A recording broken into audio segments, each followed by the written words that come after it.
3970 जी। 1 2 इतादे ना 3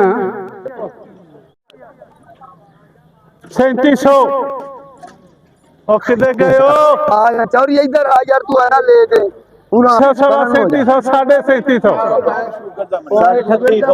पौने 3800 ते अबू बकर दा पूरा 3800 सवा 3800 सवा 3800 3800 पौने 3900 किदी है यार मामा पौने 3900 पूरा 3900 जी 5 रुपए 3905 10 जी 15 20 जी 25 30 जी 35 40 जी 45 50 जी 55 60 जी 65 70 रुपए 3970 जी। 1 2 इतादे ना 3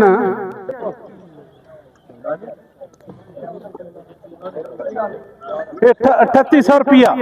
चौरी शबकत है सवा 3800 3800 जी 3800 रेट नहीं पसंद है 55 60 65 70 जी किन्ने जी 3900 रुपया